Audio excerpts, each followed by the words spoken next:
Hey everyone! Today I want to talk about one of the biggest problems in my city, that is Surabaya. So it's a problem we often see around us, but maybe we don't really pay attention to it. The problem is urban poverty. People living in poor condition in the middle of a modern city. When we walk or drive through some areas of Surabaya, we can still see small houses standing very close to each other with narrow street and bad sanitation. And some people live in houses that are hidden deep inside alleys, like dark, hot, and crowded. They often struggle every day just to survive their life, not knowing if tomorrow will be any better. And what makes urban poverty so serious is that it's not only about money, it's also about education, jobs, opportunities, housing, and social conditions. For many families, life is hard because they don't have the same access to good schools and for the healthcare to or stable work. And one real example of this can be found in Asamrawa, an area in Surabaya where many people live in slum-like neighborhoods. And there's a story about a family, so let's call them Mr. Sarman family. After Mr. Sarman passed away, his wife Mr. Sarmi continued living there with her son, his son. She has a physical disability, but even with her condition, she works hard every day to earn money. Her son also works to help their small family. Their stories show how strong people can be when life is tough. But it also show how hard it is to escape from poverty, especially when you don't have enough education or resources. So yes, the most serious problem in my city is urban poverty. A cycle that keeps repeating from one generation to the next because of unfair opportunities and social inequality. And so next move, let's talk about who suffered the most from the problem.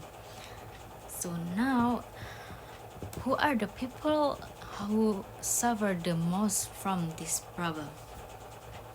Usually, it's low income families, the ones who live in crowded areas with poor housing and little access to public facilities.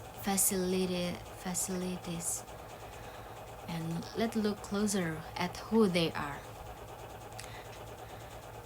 Like single mothers who have to work hard and take care of their children at the same time, and many of them do small jobs like selling food or cleaning houses just to survive.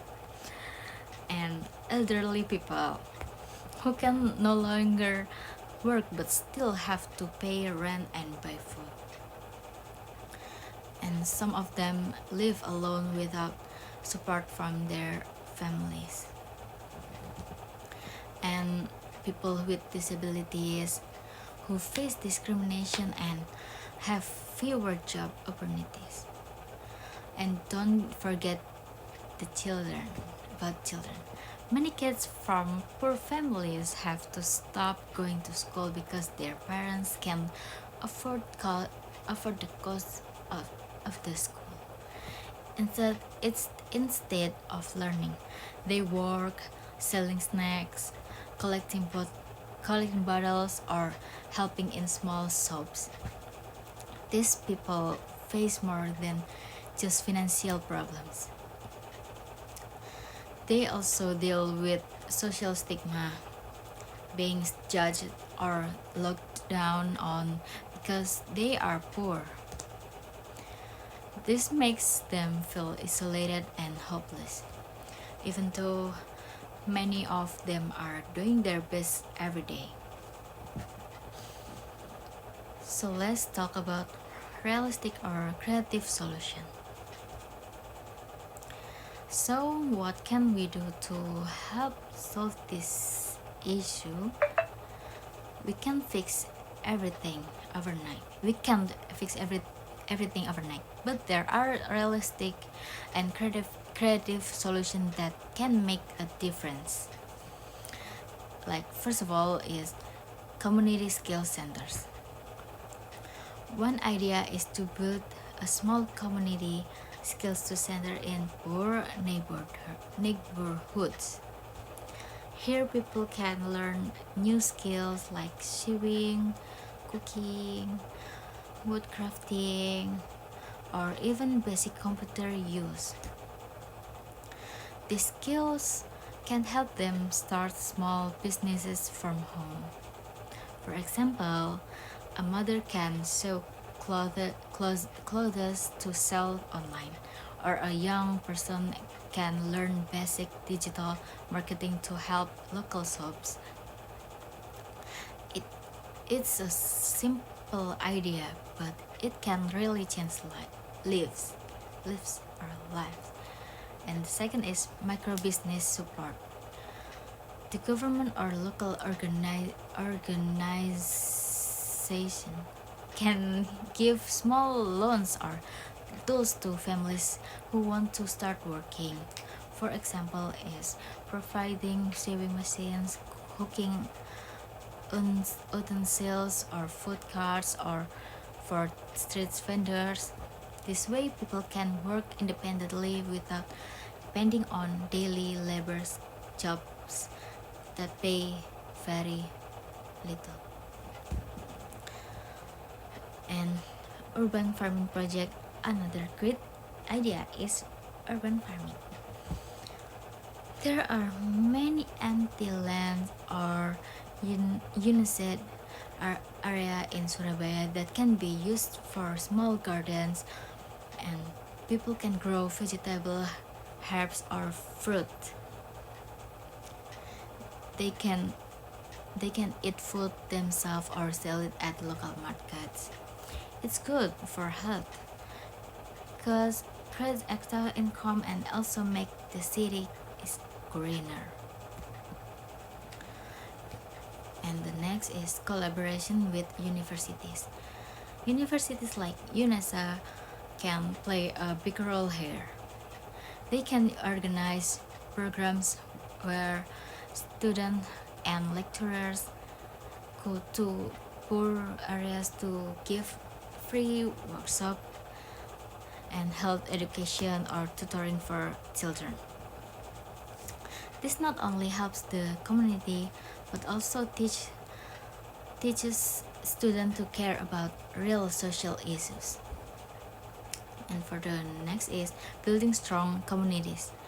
Lastly, we need to strengthen the sense of togetherness in our neighborhoods. When people when people help each other, like sharing food, joining local cleanup days, or supporting those in need, it creates a positive environment. It reminds everyone that they are not alone. And let's talk about positive and negative effect of these ideas. Of course, every idea has both good and bad sides. And let's talk about them. The positive effect is people can learn new skills and find better ways to earn money, and family become more independent, not always waiting for government aid. and community become closer with stronger cooperation and trust. And the city becomes cleaner, greener, and more active than thanks to urban farming and local projects. And if people feel more hopeful because they see real change happening around them. Okay, let's talk next. Let's talk about negative effect. Sorry. These programs needs money, time, and good management. Without that, they can fail easily. Some people may not want to join or may still prefer direct financial aid. There's a risk of unequal participation. For example, is only certain group getting benefits. It takes time to see results, so some people might lose motivation too early.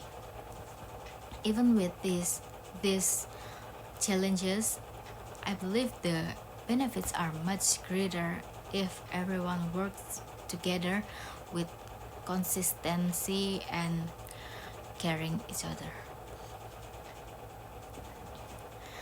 And at the end of the day, poverty is not just about lacking money. It's about lacking opportunities. Everyone deserve a fair chance to get education, to work, and to live a better life. In a city as development as Surabaya, no one should be left behind. We can't expect the government to do everything. We as citizens also have a role. We can start with small actions, teaching a neighbor a skill, donating books, or simply showing kindness to people who are struggling. If the government, universities, and local communities work hand in hand, step by step, we can slowly reduce poverty in Surabaya. It won't happen in a day, but every small step matters. But remember, change doesn't always start big. Sometimes it starts with one person who dedicates or to care, someone who chooses to see, to listen, and to help. So let's all try to be that person. Let's make our city not only modern and beautiful, but also fair and kind to everyone who live in it. And so that's it. Thank you for listening, and I hope this talk helps us see poverty not as not someone else's problem, but as a shared responsibility for us all. Thank you.